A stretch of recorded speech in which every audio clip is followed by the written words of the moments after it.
Okay, so part 3 of our discussion on strategic human resource management.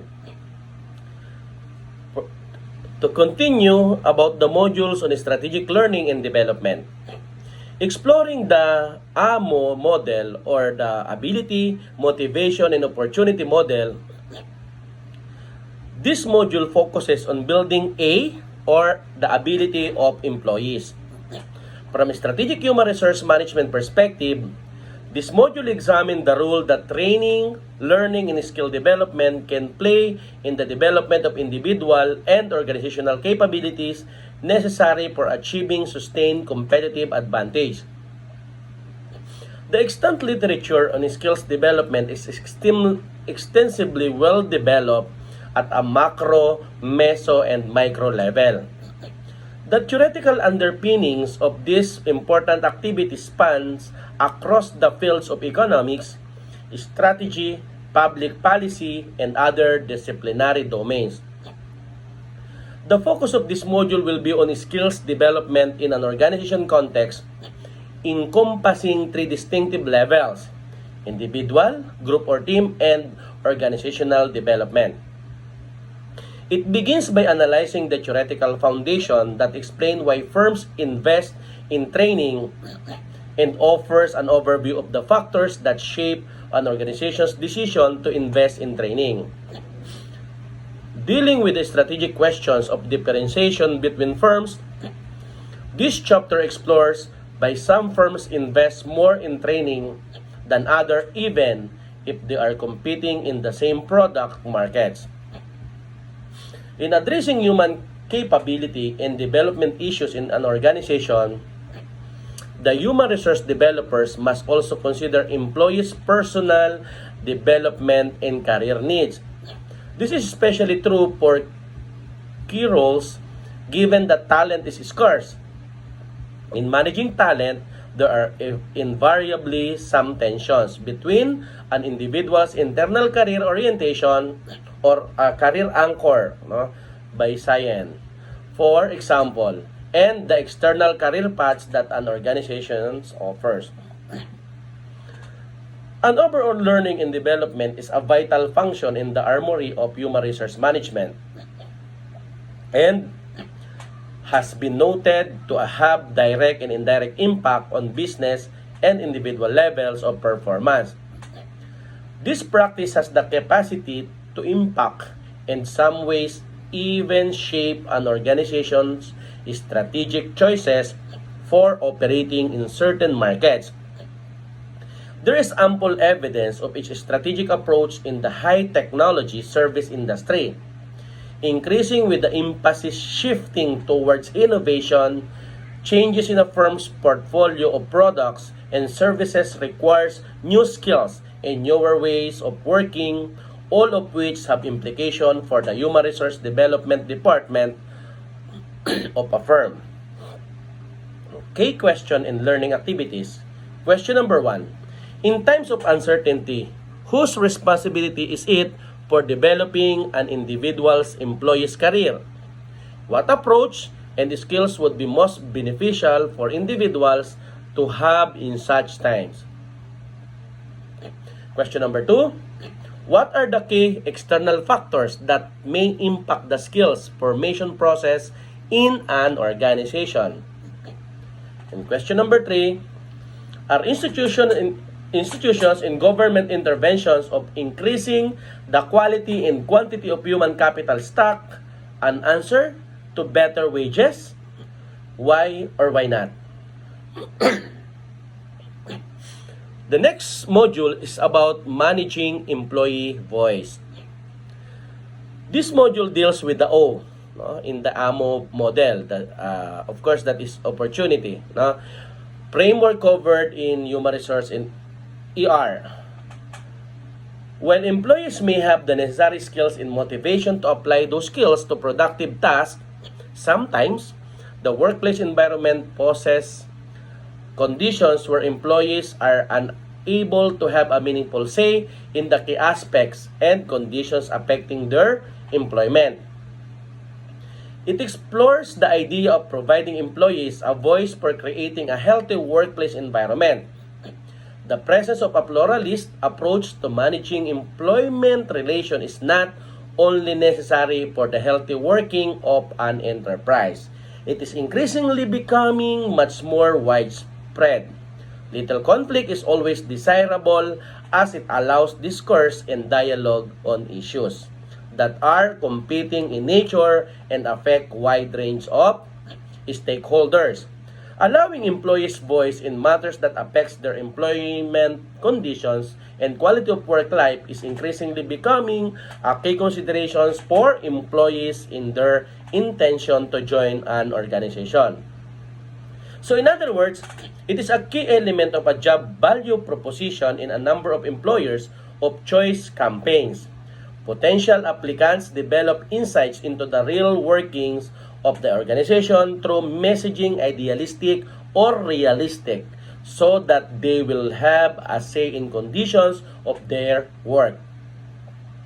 In some well-known campaigns, messages can be direct or implied. So for example, what is the nature of work climate and culture that one can expect to find at the tech giant Google? What would you expect a Googler to do in their typical day? How much freedom and autonomy would they expect to have in carrying out their routine and non-routine work tasks? How much fun do they have in day? In answering these questions, the messaging approach would provide insights for potential applicants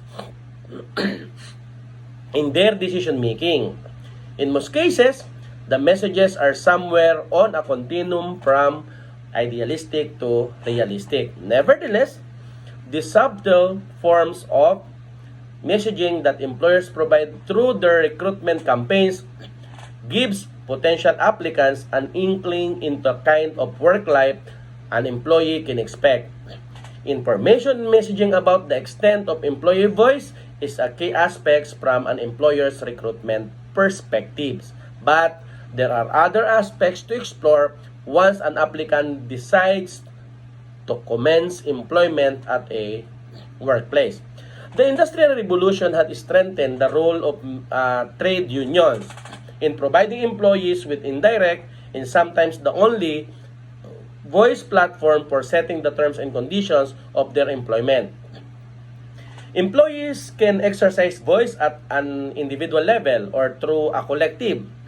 There are forms of voice that are direct, for example, forms of voice that individuals exercise through a range of workplace participation mechanism. It is very likely that individual voice will require some form of support through a senior person or an individual who may have strong bargaining powers. Indirect and collective forms voice often takes the form of trade unions or other formal and informal employee representative groups. Managing employee voice, therefore, is a vital aspect of work life today, as it was earlier, and it provides employees with all possible opportunities to have their say in matters affecting their employment. The nature and extent of employee voice mechanism that are prevalent in workplaces today and evaluates the main firms and its significance in human resource management. From a strategic perspective, regardless of the nature of employee voice mechanism, direct or indirect voice, the central matter is the degree to which employees should have a say over the decisions that affect their employment. The three competing concepts of equity, efficiency, and voice need to be managed and balanced in an employment relationship. The effectiveness of implementing employee voice depends on whether there is true intent or voice is simply deployed as a managerial add-on. If it is the latter, then it has the potential to become a fad and a means of gaining control over employees. The organization will, in such instances, find it hard to win over the trust and buy-in of each employees, both of which are critical in gaining employee commitment and managing organizational change. Some might even argue that achieving balance in these competing goals is simply not possible in a laissez-faire market environment. and a relatively weak institutional set of labor protection standards. Free markets demand efficiency, and weak labor standards reduce equity, both of which will have an adverse impact on employee voice. Okay, key question and learning activities. Excuse. Question number 1. Discuss to what extent is employee voice an important consideration in your decision to work at an organization. Number 2, if given a chance, would you undertake a role of employee participation representative and engage in collaborative decision making? Provide a brief rationale for your choice. Question number 3, trade unions are losing their might and more hybrid forms of employee voice will be needed in future to provide sustainable conditions for employment that offer decent work.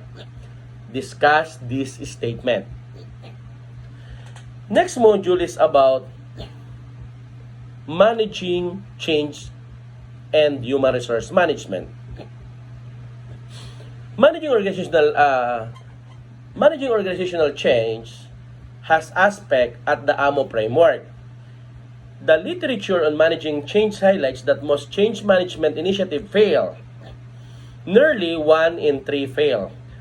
This would suggest that the designers and implementers of change must be doing something wrong that would lead to such a poor performance track record of change management initiative. It is not surprising then that a number of human resource professional body organizations around the world have recognized change management as one of the most important tasks and a key competency of HR practitioners to masters. There is an acknowledgement also in the literature that managing change required higher order skills and that it is a strategic activity often involving senior leadership commitment. Change is not like taking a cookbook approach wherein by simply implementing a prescriptive list of things to use, one can deliver a successful dish. The importance of managing change cannot be emphasized enough in a post-global financial crisis era, when most organizations were reeling under severe financial and people management pressure. By Malik. In today's dynamic environment, strategic human resource management practices under the best practice approach are unlikely to deliver the solution for dealing with the dynamic challenges businesses face. The importance of context is emphasized here again, and value can be realized through adopting a best fit and institutionally grounded approach, wherein the importance of strategic choices exercised by the human agency are vital in delivering on the most realistic changes in a dynamic environment. By Malik in 2017. Human resource practitioners need to get an appreciation of what's required before delivering on the change agenda, and must manage the transition and transformation processes carefully given the high rates of failure and cost associated with change management programs. It is important that HR practitioners develop change management capability. Although there are numerous descriptions of managing change, Nilakant and Ramnarayan offer a tested framework for developing an understanding of the key task of change, as well as managing the change process. Employing their framework, it proposed a set of HR strategies in managing change in the Indian IT industry. The key concepts or the key tasks of managing change were overlaid with the role HRM can play at various stages of the change management processes. The importance of change management capability of human resource practitioners and leaders who are tasked managing with the key tasks of the change. It provides an established framework for managing change successfully and also links the task of change to different HR practices, offer a useful inventory of human resource management activities for the BCHR practitioners.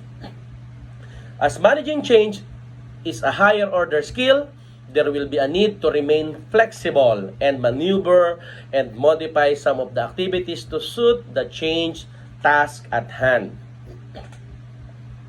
Key questions? Question number 1.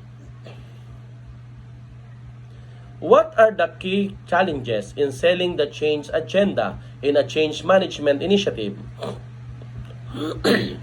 Excuse. Number 2, change management is living in the shadow of OD.